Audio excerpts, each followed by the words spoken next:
Hello, my name is Mike Delgado. I am a former Army captain uh, who participated in the recruiting assistance program from the years 2007 until 2010.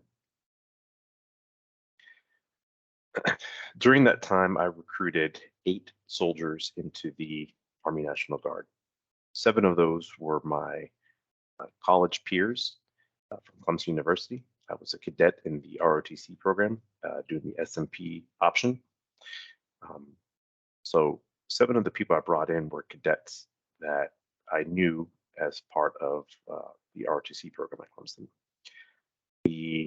All 7 of those eventually become accepted commissions, and I got extra payment when they became officers.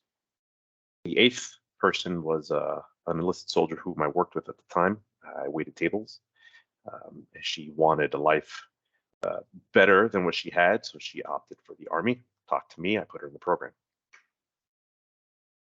Again, my years in the program were from 2007 to 2010. I brought in 8 people and I made a grand total of $22,000.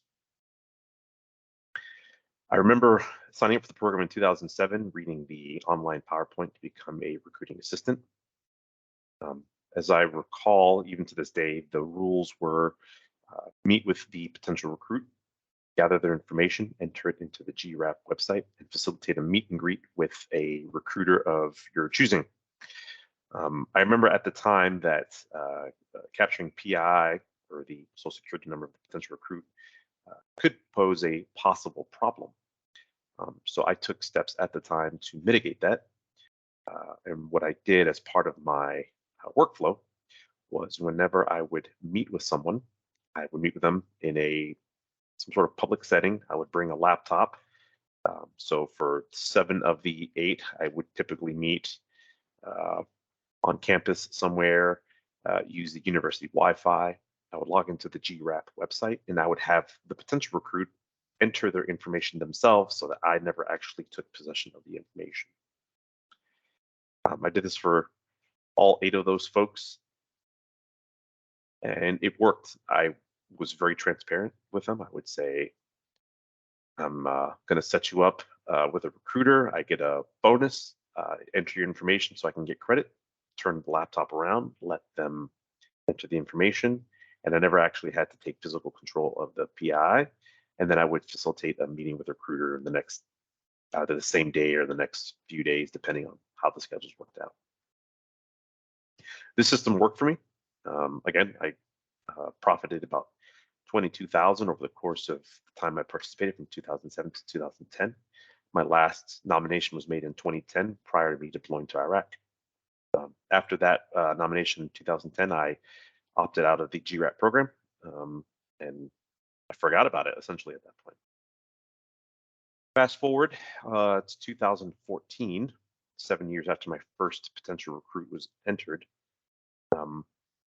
My former roommate and best friend actually contacted me and said that I was the subject of a CID investigation. At the time, I knew there was fraud happening at a pretty low level. So I just wrote it off as CID doing due diligence, just a name on the desk that you need to check the box for. I really didn't give too much thought into it.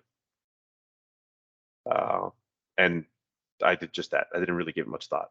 It wasn't until a year later in 2015 where CID actually approached me and asked to do some questioning.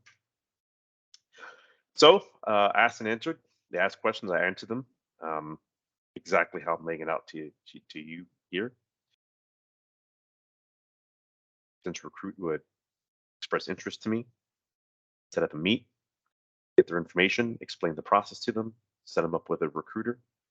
And since most of my recruits were 7 of the 8 were cadets, there was no ship off the basic training. It was just a matter of signing a guaranteed guard contract and just sitting back and waiting for GF to pay out. The one enlisted soldier, I just waited for her to ship out the basic training, and it was pretty easy. So again, didn't give much thought. I explained this to the CID agent that I was speaking with at the time.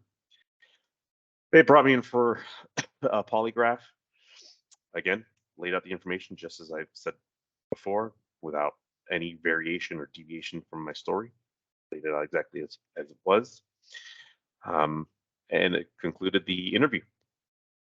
And that was March of 2015. Didn't hear anything from CID for a long time. I thought that was the end of that. Fast forward to November 2015, I'm walking into work. At the time, I was a government contractor working for special operations. I worked as an IT contractor.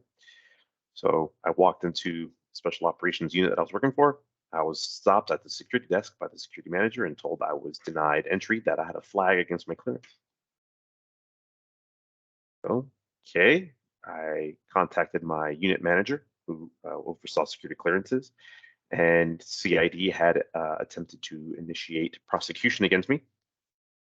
The prosecution team on the civilian side declined my case. I can only assume for lack of investigative effort. It was a pretty flimsy case for wire fraud and identity theft.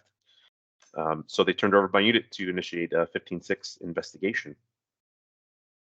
I'll never forget the phone call with my security manager in my unit as a reservist. He can almost hear it verbatim where he says, I was found guilty of identity theft and wire fraud, which at the time I knew was odd thing to say, because to be found guilty, that has to be done by a judiciary body, not an investigative body. So I had to procure legal defense and defend myself against crime I didn't commit. That process took 3 months. So from November until February, so November 2015 till February 2016, I literally sat on my couch, unable to pay my rent, unable to generate income because my income was tied to my clearance and my clearance was flagged. And my employer, who was special operations, would not allow me to work until this flag was removed from my clearance. Ultimately, my unit concluded that nothing malicious had happened, but gave me a local letter of reprimand because, of course, CID is investigating you, so something has to be done. I asked to review the files that CID investigated me on or with. And interestingly enough, the people that they said had no knowledge of my involvement in the recruiting program were people that I actually lived with. So I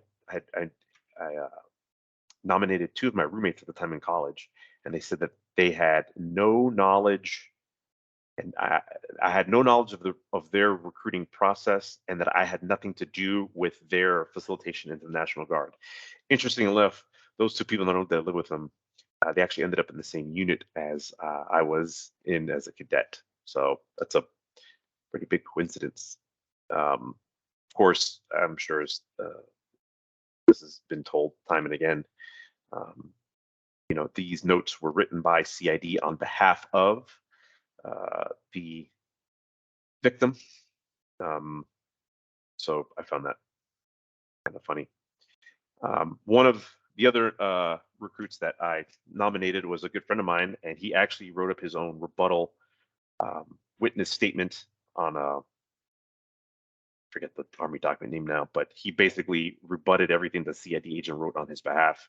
And it basically read to the effect of, not only did I have everything to do with his enlistment, if there was PI entered, he most certainly gave it to me. So now we got to contradicting information being put out between the victims of the wire fraud and CID. Ultimately, after the investigation concluded in my unit and I was given my local letter of reprimand, I was able to go back to work. After 3 months of lost wages, I completely depleted my savings. I, at that point, just gave up on any sort of government work. Within the year, I left government contracting altogether. And by 2018, when I was first able to achieve this, I resigned my commission and walked away from the Army. Ever since then, this has been always kind of hanging over my head. But I actually got a letter in the mail saying that I was titled and that CID has removed my title as of November 8th of this year. So we'll see how well that pans out.